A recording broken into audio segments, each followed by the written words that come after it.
ನಮಸ್ಕಾರ. ರಿವ್ಯೂ ಚಾನಲ್ಗೆ ಸ್ವಾಗತ. ನಾನು ಸೌಖ್ಯ ಗಾಂವ್ಕರ್. ತಮಿಳುನಾಡು ರಾಜಕಾರಣದಲ್ಲಿ ಕಡೆಗೂ ಅಮಿತ್ ಶಾ ಯಾರೂ ಊಹಿಸದಂಥ ಮೆಗಾ ಆಪರೇಷನ್ ನಡೆಸೇ ಬಿಟ್ರ. ಬಿಜೆಪಿ ತೆಕ್ಕೆಗೆ ಟಿವಿಕೆ ಬೀಳುತ್ತಾ, NDA ಜೊತೆ ಸೇರುತ್ತಾ ಅನ್ನೋ ಕುತೂಹಲ ಅಂತೂ ಬಹಳಷ್ಟು ದಿನಗಳಿಂದ ನಡೀತಾ ಇದೆ. ಅದು ತುಂಬ ಸೀರಿಯಸ್ ಆಗಿ ಶುರುವಾಗಿದ್ದು ಆಯಿತು. ಆವಾಗ ರಿಪೋರ್ಟ್ಸ್ ಎಲ್ಲ ಇಟ್ಟಿದ್ವಲ್ಲ. ಈಗ ಅಸಲಿ ಲೆಕ್ಕ ಹೇಗಿದೆ? NDA ಜೊತೆ ಟಿವಿಕೆ ಹೋಗ್ಬಿಟ್ರೆ ಬಿದ್ದುಬಿಡುತ್ತಾ ಓಟು?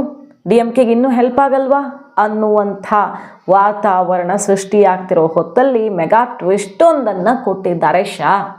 ಡೀಟೇಲ್ಸ್ ಇರ್ತಾ ಹೋಗ್ತೀವಿ. ಮಿಸ್ ಮಾಡದೆ ನಮ್ಮ ಚಾನಲ್ನ ಸಬ್ಸ್ಕ್ರೈಬ್ ಮಾಡಿ, ನಿಮ್ಮ ಅಭಿಪ್ರಾಯ ಕಮೆಂಟ್ ಮಾಡಿ ತಿಳಿಸಿ. ಎಸ್ ವೀಕ್ಷಕರೇ, ಈಗ ಮೂರನೇ ಪರ್ಯಾಯ ಶಕ್ತಿಯಾಗಿ, ದೊಡ್ಡ ಶಕ್ತಿಯಾಗಿ ವಿಜಯ್ ಟಿವಿಕೆ ಪಕ್ಷ ಹೊರಹೊಮ್ಮಿದೆ ತಮಿಳುನಾಡಿನಲ್ಲಿ. ಈಗಷ್ಟೇ ಬಂದಿರೋದ್ರಿಂದ ಸಂಘಟನಾ ಶಕ್ತಿಯ ಕೊಂಚ ಕೊರತೆ ಕಾಣಿಸ್ತಿದೆ. ಬಿಟ್ಟರೆ ಭವಿಷ್ಯದಲ್ಲಿ ವಿಜಯ್ ತಡೆಯೋದಕ್ಕೆ ಯಾರೂ ಸಾಧ್ಯನೇ ಇಲ್ಲ ಅನ್ನೋ ಮಟ್ಟಿಗೆ ಅದು ಭಯಂಕರವಾಗಿ ಎದ್ದು ನಿಲ್ತಾ ಇದೆ ಆ ಪಕ್ಷ. ಈ ಎಲೆಕ್ಷನ್ನಲ್ಲೂ ನಿರ್ಣಾಯಕ ಪಾತ್ರವನ್ನೇ ವಹಿಸುತ್ತೆ. ಹಾಗಾದರೆ BJP ಲೆಕ್ಕಾಚಾರ ಏನು? DMKನ ಬಗ್ಗು ಬಡಿಯೋದಕ್ಕೆ NDA ಪ್ಲ್ಯಾನ್ ಏನು? BJPಗೆ ಸ್ವಂತ ಬಲದಲ್ಲಿ ಈ ಕ್ಷಣಕ್ಕೂ ಕೂಡ 4 ಸೀಟ್ ಗೆದ್ದರೆ ಹೆಚ್ಚು ಅನ್ನೋ ಪರಿಸ್ಥಿತಿ ಇದೆ. AIADMK ಈಗಾಗಲೇ ಒಡೆದಿದೆ. ಒಂದಿಷ್ಟು ಲೀಡರ್ಸ್ ಹೊರಗಡೆ ಹೋಗಿದ್ದಾರೆ. ಪಳನಿಸ್ವಾಮಿ ನೇತೃತ್ವದಲ್ಲಿ ಈಗ AIADMK ಪ್ಲಸ್ ಪಕ್ಷಗಳು ಒಗ್ಗೂಡಿವೆ, ಎಲ್ಲ ಸೇರಿ. ಆದರೆ DMK ಮಣಿಸುವಂಥ ಲೆಕ್ಕಾಚಾರ ಅಂತೂ ಕಾಣಿಸ್ತಾ ಇಲ್ಲ NDAಲಿ.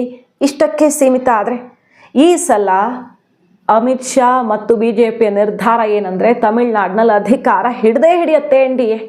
ಅದು ಹೇಗಾದರೂ ಸರಿ, ಸಿದ್ಧಾಂತನೂ ಇಲ್ಲ, ಬದನೆಕಾಯಿನೂ ಇಲ್ಲ ಅನ್ನೋ ಮಟ್ಟಿಗೆ ತಮಿಳುನಾಡು ರಾಜಕಾರಣದಲ್ಲಿ ರಣತಂತ್ರ, ಗೆಲ್ಲೋನೇ ಶೂರ ಅನ್ನುವ ರಣತಂತ್ರವೇ ಗಮನ ಸೆಳೀತಿರೋದು. ಯಾಕಂದರೆ ಇಲ್ಲಿ ಎಂಟ್ರಿ ಕೊಟ್ಟರು ತಾನೇ ಆಮೇಲೆ ಬೇರೆದೆಲ್ಲ ಯೋಚನೆ ಮಾಡೋಕ್ಕಾಗೋದು. ಎಂಟ್ರಿನೇ ಕೊಡೋಕ್ಕಾಗ್ತಿಲ್ಲ BJPಗೆ. ಏನು ಬೇಕಾದರೂ ನಡಿಬಹುದು ತಮಿಳುನಾಡು ಪಾಲಿಟಿಕ್ಸಲ್ಲಿ. ಹಾಗಾಗಿ ಅದನ್ನು ನಾವು ತಳ್ಳಿ ಹಾಕೋ ಹಾಗೇ ಇಲ್ಲ. ನೋಡಿ, ಈಗ ಟಿವಿಕೆ ಸುತ್ತ ಏನಾಗ್ತಿದೆ. ಟಿವಿಕೆ BJP ವಿರುದ್ಧ, ಸೆಂಟ್ರಲ್ ಗೌರ್ಮೆಂಟ್ ವಿರುದ್ಧ ಮುಗಿಬಿದ್ದಿದೆ. ವಿಜಯ್ ನರೇಂದ್ರ ಮೋದಿ ಸರ್ಕಾರದ ವಿರುದ್ಧ ಈಗ ಕೆಂಡ ಕಾರುವಂತಹ ಪರಿಸ್ಥಿತಿಯಲ್ಲಿ ಸೃಷ್ಟಿಯಾಗಿದೆ. ಆದರೆ ಅದರ ಅಸಲಿಯತ್ತೇನು? ಅದೇ ಇಂಟ್ರೆಸ್ಟಿಂಗ್. ನೋಡಿ, ವಿಜಯ್ಗೆ ಎರಡೆರಡು ಕಡೆಯಿಂದ ಸಂಕಷ್ಟ. ಎಷ್ಟು ಸಂಕಷ್ಟ ಅಂದರೆ ಉಸಿರುಗಟ್ಟಿಸುವಂಥ ಪರಿಸ್ಥಿತಿ ತಮಿಳುನಾಡಿನಲ್ಲಿ ಇದ್ದಕ್ಕಿದ್ದಂತೆ ಸೃಷ್ಟಿಯಾಗಿದೆ. ಒಂದು, CBI ಕರೂರು ಕಾಲ್ ತುಳಿತ ಕೇಸ್ಗೆ ಸಂಬಂಧಪಟ್ಟಂತೆ ಈಗ CBI ಇನ್ವೆಸ್ಟಿಗೇಷನ್ ಜೋರಾಗಿದೆ. ಟಿವಿಕೆಯ ಎಲ್ಲ ಪ್ರಮುಖರನ್ನೂ ಕೂಡ ಈಗ CBI ವಿಚಾರಣೆಗೆ ಒಳಪಡಿಸ್ತಿದೆ. ಅದು ಕೂಡ ಚೆನ್ನೈನಲ್ಲ, ಡೆಲ್ಲಿಗೆ ಕರೆಸ್ಕೊಂಡು ಗ್ರಿಲ್ ಮಾಡ್ತಾ ಇರೋದು ಒಂದು ಕಡೆ. ಸ್ವತಃ ವಿಜಯ್ ನಾಳೆ CBI ಡೆಲ್ಲಿ ಹೆಡ್ ಕ್ವಾರ್ಟರ್ಸ್ಗೆ ಹೋಗಿ ಹಾಜರಾಗಬೇಕಾಗಿದೆ. ಎಲ್ಲೆಡೆ ಆಕ್ರೋಶ. ಸರಿ, CBI ಈ ಥರ ಏಕಾಏಕಿ ಎಲ್ಲರನ್ನೂ ಒಟ್ಟೊಟ್ಟಿಗೆ ಯಾಕೆ ಕರೀತಿದೆ? ಟಿವಿಕೆಯ ಎಲ್ಲ ಎಕ್ಸಿಕ್ಯೂಟಿವ್ಸು, ಪ್ರಮುಖ ನಾಯಕರುಗಳನ್ನೇ ಯಾಕೆ CBI ಇನ್ವೆಸ್ಟಿಗೇಷನ್ಗೆ ಒಟ್ಟಿಗೆ ಕರೀತಾ ಇದೆ? ಒಟ್ಟೊಟ್ಟಿಗೆ ಅವರಾದ್ಮೇಲೆ ಇವರಾದ್ಮೇಲೆ ಅವರು ಯಾಕೆ ಕರೀತಾ ಇದೆ? ಮತ್ತು ವಿಜಯ್ ಚೆನ್ನೈಯಲ್ಲಿ ಇನ್ವೆಸ್ಟಿಗೇಷನ್ಗೆ ಒಳಪಡಿಸ್ಬೋದಿತ್ತು, ಡೆಲ್ಲಿಗೆ ಯಾಕೆ ಕರೆಸ್ಕೊಳ್ತಿದ್ದಾರೆ? ಇದೆಲ್ಲ ಪ್ರಶ್ನೆ ಈಗ ಸಿಡಿದಿರೋದು. CBIಯನ್ನು ಸೆಂಟ್ರಲ್ ಗೌರ್ಮೆಂಟ್ ಮಿಸ್ಯೂಸ್ ಮಾಡಿಕೊಂಡು ಟಿವಿಕೆಯನ್ನು ಬಗ್ಗಿಸ್ತಾ ಇದೆ ಎಲೆಕ್ಷನ್ ಹೊತ್ತಲ್ಲಿ ಅಂತ. ಆದ್ರೆ ಅಸಲಿ ಲೆಕ್ಕ ಬೇರೆನಾ? ಅಸಲಿಗೆ ಆಗ್ತಿರೋನೇ ಬೇರೆ. ನೋಡಿ, ವಿಜಯ್ಗೆ ಈಗ ಎಲ್ಲೆಡೆಯಿಂದ ಟಾರ್ಗೆಟ್ ಆಗಿದ್ದಾರೆ ಅವರು ಅನ್ನೋ ಥರ ತಮಿಳ್ನಾಡು ಪಾಲಿಟಿಕ್ಸಲ್ಲಿ ಕಾಣಿಸ್ತಾ ಇದೆ. ಅಂದರೆ ಸೆಂಟ್ರಲ್ ಗೌರ್ಮೆಂಟ್, BJP ಸರ್ಕಾರ ಅವರನ್ನು ಟಾರ್ಗೆಟ್ ಮಾಡಿದೆ. ಟಿವಿಕೆಯೇ BJPಯ ಟಾರ್ಗೆಟ್ ಅನ್ನೋ ರೀತಿಯಲ್ಲಿ ಒಂದು ವಾತಾವರಣ ಸೃಷ್ಟಿಯಾಗಿದೆ. ಅದರಿಂದ BJPಗೆ ಏನು ಲಾಭ? ಈಗಷ್ಟೇ ಹುಟ್ಟುಕೊಂಡಿರುವ ಆದರೆ ಅತ್ಯಂತ ನಿರ್ಣಾಯಕ ಶಕ್ತಿಯಾಗಿರುವಂಥ ಟಿವಿಕೆ ಮುಗಿಸೋದ್ರಿಂದ BJPಗೆ ಏನು ಲಾಭ? BJP ಏನು ಅದರಿಂದ ಅಧಿಕಾರ ಪಡೆಯೋಕ್ಕಾಗಲ್ಲ. ಟಿವಿಕೆ ಮುಗಿಸಿದ್ರೆ BJPಗೆ ಏನೂ ಲಾಭ ಕಾಣಲ್ಲ. ಬಟ್ ಲಾಭ ಎಲ್ಲಿ ಕಾಣುತ್ತೆ? ಟಿವಿಕೆ BJPಯ ವಿರುದ್ಧ ದಿಕ್ಕಿನಲ್ಲಿದೆ ಅನ್ನೋದು ಎಸ್ಟಾಬ್ಲಿಷ್ ಆಗಬೇಕು. ಮತ್ತು ವಿಜಯ್ ಸ್ವತಃ ನರೇಂದ್ರ ಮೋದಿ, ಅಮಿತ್ ಶಾ ಅವ್ರ ವಿರುದ್ಧ ಮುಗಿಬಿದ್ದಿದ್ದಾರೆ, ಸೆಂಟ್ರಲ್ ಫೋರ್ಸ್ಗಳೆಲ್ಲವನ್ನ ಟಾರ್ಗೆಟ್ ಮಾಡಿದ್ದಾರೆ ಅಂತ ಎಸ್ಟಾಬ್ಲಿಷ್ ಆಗಬೇಕು. ಆಗ ವಿಜಯ್ ಎಷ್ಟು ದೊಡ್ಡ ಬಲ ಅಲ್ಲಿ ತಮಿಳ್ನಾಡಿನಲ್ಲಿ ಅನ್ನೋದು ಜನಕ್ಕೆ ಇನ್ನೂ ಕನ್ವಿನ್ಸ್ ಆಗುತ್ತೆ. ಹೇಳಿ ಕೇಳಿ ತಮಿಳ್ನಾಡು ಪಾಲಿಟಿಕ್ಸು ನಡೆಯೋದೇ ಭಾವನಾತ್ಮಕ ವಿಚಾರಗಳ ಮೇಲೆ. ರೊಚ್ಚಿಗೆದ್ದು ಬಿಡ್ತಾರೆ. ಹಾಗೆ ಮೊದಲೇ ವಿಜಯ್ಗಿರೋ ಫ್ಯಾನ್ ಬೇಸ್ ಹಂಗಿದೆ. ಅದರ ನಡುವೆ ಈ ಥರ ವಿಜಯ್ ಎಂಟ್ರಿ ಆಗ್ತಿದ್ದಂಗೆ ಈಗಷ್ಟೇ ಬಂದವರನ್ನು ಮೋದಿನೇ ಬಂದು ಟಾರ್ಗೆಟ್ ಮಾಡ್ತಾರಂತೆ ಅನ್ನೋ ರೀತಿಯಲ್ಲಿ ಹವಾ ಎಬ್ಬಿಸ್ಬಿಟ್ಟಿದ್ದಾರೆ ತಮಿಳ್ನಾಡಿನಲ್ಲಿ. ರೊಚ್ಚಿಗೆದ್ದು DMKಗೆ ಬೀಳೋ ಮತ ಎಲ್ಲ TVKಗೆ ಬೀಳುತ್ತೆ. ಅಂದರೆ ಮೈನಾರಿಟೀಸ್ ವಿಶೇಷವಾಗಿ ಅಲ್ಲಿ ಸ್ಪ್ಲಿಟ್ ಆಗಬೇಕಾಗಿರೋದು ಮೈನಾರಿಟಿ ವೋಟ್ ಬ್ಯಾಂಕ್. ಯಾಕಂದರೆ AIADMK ಕೂಡ ಒಂದು ಹಂತಕ್ಕೆ ಮತಗಳನ್ನು ಗಳಿಸತ್ತೆ ಅಲ್ಲಿ, ಬಟ್ ಗೆಲ್ಲೋವಷ್ಟು ನಿರ್ಣಾಯಕ ಪರಿಸ್ಥಿತಿಲಿ ಇಲ್ಲ AIADMK. ನಿರ್ಣಾಯಕ ಹೌದು, ಬಟ್ DMK ಮೈನಾರಿಟಿ ವೋಟ್ ಬ್ಯಾಂಕನ್ನು ವಿಜಯ್ ಸ್ಪ್ಲಿಟ್ ಮಾಡೋದಕ್ಕೆ ಎಲ್ಲ ಅವಕಾಶವನ್ನು ಈಗ BJPಯೇ ಸೃಷ್ಟಿಸಿದೆ ಅನ್ನೋದೇ ವೆರಿ ವೆರಿ ಇಂಟ್ರೆಸ್ಟಿಂಗ್. ಅಂದರೆ ಎಲ್ಲ ಕಡೆಯಿಂದ ಮುಗಿ ಬೀಳ್ತಿದ್ದಾರೆ ಅನ್ನೋ ವಿಶೇಷ ಅಲ್ಲಿ ಕಾಣ್ತಿರೋದು. CBI ಮತ್ತೊಂದು ಅದರ ಪಾಡಿಗೆ ಅದು ನಡೀತಾ ಇದ್ರು, ಇನ್ವೆಸ್ಟಿಗೇಷನ್ ಸ್ವತಂತ್ರ ಅಂತ ಅಂದ್ಕೊಂಡ್ರು ಕೂಡ ವಾತಾವರಣ ಹಂಗೆ ಬಿಲ್ಡ್ ಆಗಿದೆ ಅಲ್ಲಿ. ಎಲ್ಲೆಡೆಯಿಂದ ವಿಜಯ್ ಟಾರ್ಗೆಟು DMKಗೆ ಆಲ್ಟರ್ನೇಟಿವ್ ಅನ್ನೋವಷ್ಟೇ ಬಿಲ್ಡಪ್ಪು ಈಗ ವಿಜಯ್ಗೆ ಸೃಷ್ಟಿಯಾಗಿದೆ. ಸ್ಟಾಲಿನ್ಗೆ ಸೆಡ್ ಹೊಡೆಯುವ ಶಕ್ತಿಯಾಗಿ, ಮೂರನೆಯ ಶಕ್ತಿಯಲ್ಲ, ಅವರೇ ಪರ್ಯಾಯ ಶಕ್ತಿ, ಎರಡನೇ ಶಕ್ತಿ ಅನ್ನೋ ರೀತಿಯಲ್ಲಿ ಸ್ಟಾಲಿನ್ ವಿರುದ್ಧ ಒಂದು ದೊಡ್ಡ ಬಲವಾಗಿ ವಿಜಯ್ಗೆ ಕಮಲ ಪಡಿಯೇ ಈಗ NDAನೇ ಬಲ ತುಂಬ್ತಾ. ಈಗ ಮೈತ್ರಿ ಮಾಡಿಕೊಂಡ್ರೆ ಅಲ್ಲಿಗೆ ಮುರಿದು ಬಿತ್ತು. ಈ ಕ್ಷಣಕ್ಕೆ ಮೈತ್ರಿ ಆಗಿಬಿಟ್ರೆ ಈಗ ಓಕೆ, ಅದಕ್ಕೆ ಓಪನ್ ಇದ್ದೀವಿ ನಾವು ಅಂತ ಮೊನ್ನೆ TVK ಪಕ್ಷದಿಂದ ಘೋಷಣೆ ಆಯಿತು. ಆಗ ಈಗ ಒಂದೊಂದು ಟ್ರೇಲರ್ ಬಿಡ್ತಾರೆ, ಸುಮ್ಮನಾಗ್ತಾರೆ, ಟ್ರೇಲರ್ ಬಿಡ್ತಾರೆ, ಸುಮ್ಮನಾಗ್ತಾರೆ. ಮೊನ್ನೆ ಏನಂದ್ರು, ವಿಜಯ್ ಅವ್ರನ್ನ ಯಾರು CM ಮಾಡ್ತಾರೋ ಅವ್ರ ಜೊತೆ ನಾವು ಮೈತ್ರಿ ಮಾಡ್ಕೊಳ್ಳೋಕೆ ರೆಡಿ ಅಂದರು.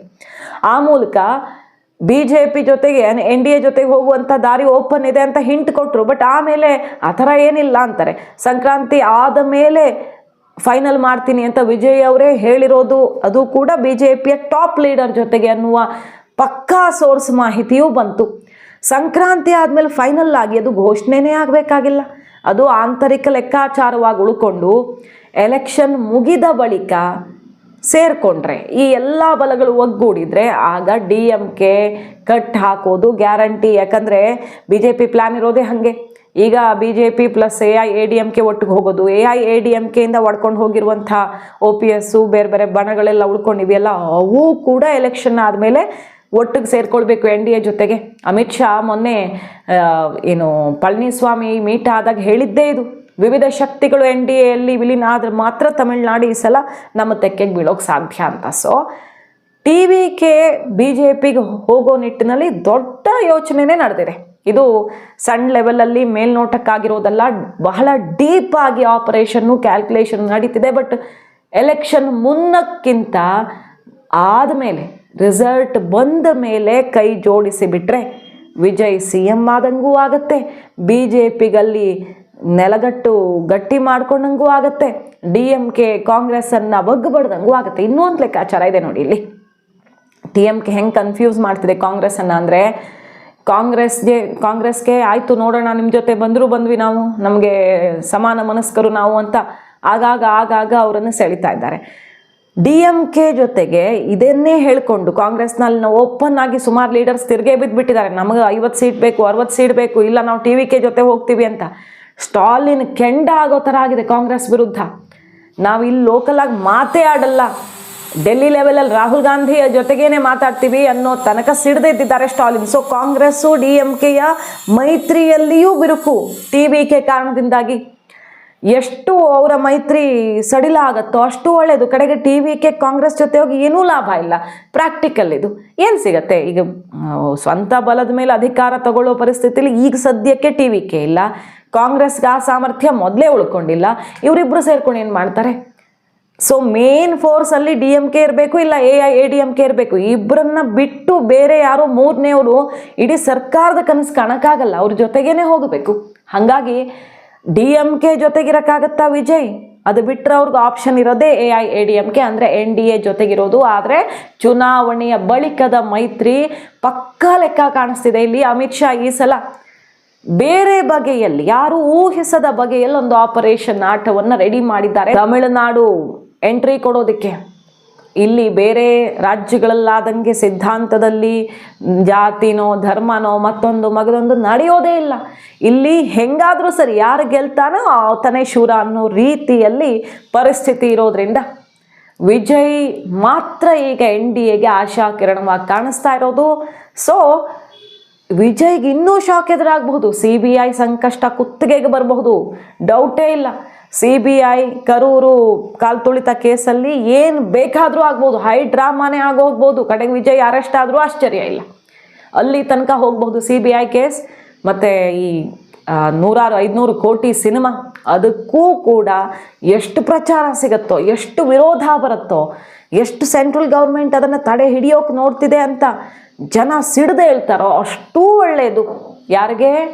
NDAಗೆ ಅನ್ನುವಂಥ ಇಂಟರ್ನಲ್ ಸೀಕ್ರೆಟ್ಸ್ ಈಗ ಖಚಿತ ಮೂಲಗಳಿಂದ ಬೇರೆ ಬೇರೆ ಕಡೆಯಿಂದ ಹೊರಗಡೆ ಬರ್ತಾ ಇರೋದು. ಕಾದು ನೋಡೋಣ.